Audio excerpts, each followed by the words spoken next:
Kaibigan, nagkaroon ka na ba ng kaibigan na tao? Noon o ngayon? O kasi gusto ko lang din malaman, no? Kung nagkaroon ba kayo ng kaibigan nang hindi pa tayo nagkakakilala? Ay, ganun po. Ala ka. Sabi po ni kaibigan Kisa, si Syoto, hindi po siya nagkaroon po ng kaibigan na tao. Ngayon lang po, ako lang po. Bakit po kayo kaibigan na kaibigan sa akin? Ay, sabi po niya guys, dahil po sa iyong tulong.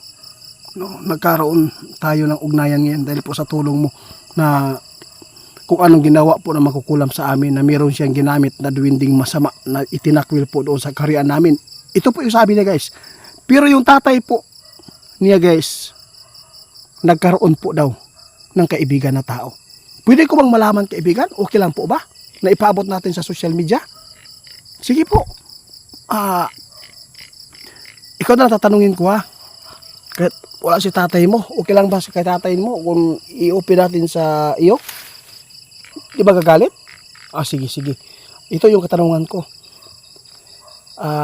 Yung tatay mo, sabi mo ngayon, nagkaroon po siya ng kaibigan.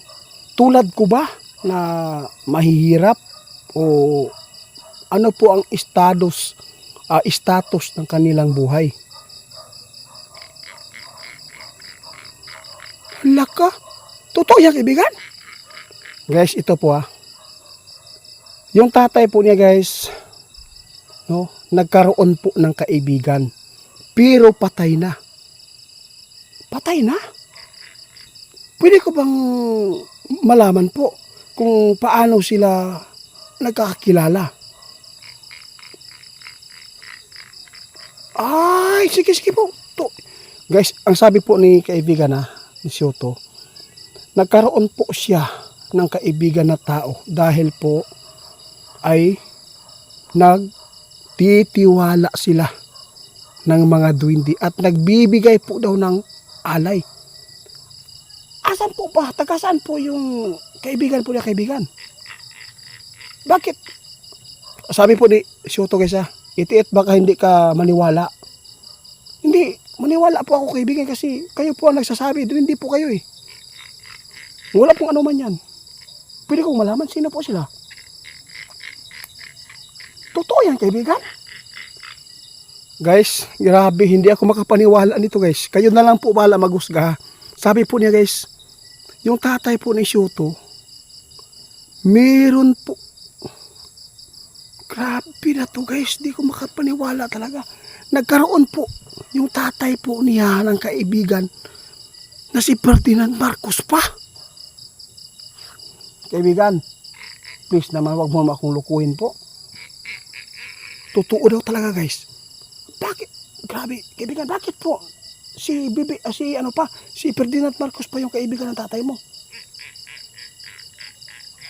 Hala ka. Guys, alam mo ba kung bakit nagkaroon po sila ng ugnayan? Dahil po sa pagbibigay po ng alay, no? Ng Ferdinand Marcos. Asan ba sila nagkakilala? Kaibigan. Nako guys, yung tatay ni Syoto, no, nakatira po siya doon sa Malacanang.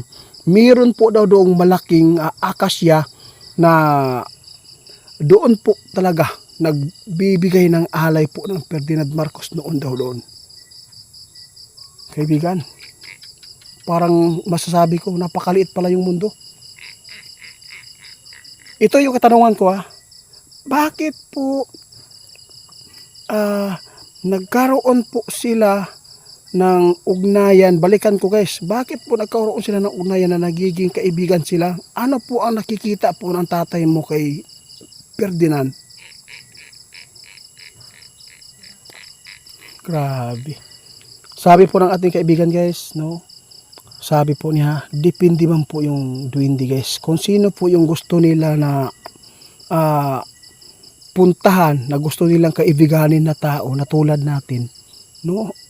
Sila po pala yung nakakita kung sino po ang kanilang gusto. na kampante po yung kaibigan po natin mga duwindi.